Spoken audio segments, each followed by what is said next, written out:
આમ જોવા જઈએ તો પોલીસ નાની મોટી ઘરફોડ ચોરી કરે અને ચોરીનો માલ જે જગ્યાએ વેચાયો હોય અથવા જેણે ખરીદ્યો હોય એને પણ આરોપી તરીકે ગણતી હોય છે. સુરેન્દ્રનગર જિલ્લાના સાયલા તાલુકામાં એનજી કંપનીનો એક સોલાર કંપની આવેલી છે, જેણે સંપૂર્ણપણે સરકારી જમીન ઉપર ગેરકાયદેસર દબાણ કરીને એના ઉપર વીજળી ઉત્પન્ન આજની તારીખે પણ કરી રહી છે. અને એ વીજળી પાછો સરકારનો જ એક વિભાગ જેટકો, જે લેખિતમાં માહિતી આપે છે કે આજ સુધીમાં 9 કરોડ રૂપિયાની વીજળી જેટકો દ્વારા ખરીદવામાં આવેલી છે. તો ચોરીની જગ્યા ઉપર ઊભી કરેલી પ્લાન્ટ દ્વારા ચોરીથી ઊભો કરેલી પેદા કરેલી વીજળી સરકાર પોતે ખરીદી રહી છે.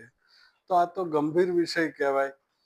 સુરેન્દ્રનગર જિલ્લામાં થોડા દિવસો પહેલા થાનની અંદર એક હોટલ ડિમોલેશન કરવામાં આવ્યું હતું. ગઈકાલે મૂળી તાલુકાના શેખપરમાં એક નાની હોટલ પાડી દેવામાં આવેલી છે. વહીવટી તંત્ર નાના નાના રોજગાર ઉપર તરાપ મારીને એને તરત જ તે દબાણ દૂર કરવાની કાર્યવાહીના નામે આ બધું પાડી દે છે.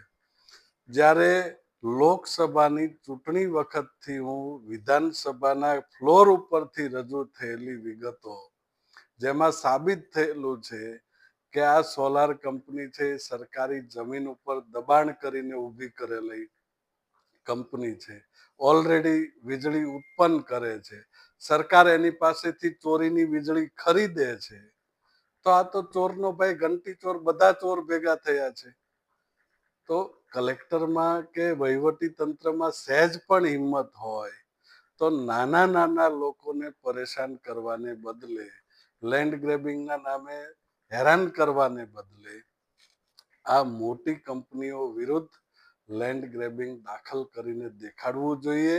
એના ડિરેક્ટરોને જામીન ન મળે એ રીતે પૂરવા જોઈએ અને જગ્યા ઉપર થયેલું જમીન દબાણ એ દૂર કરાવવાની હિંમત દેખાડવી.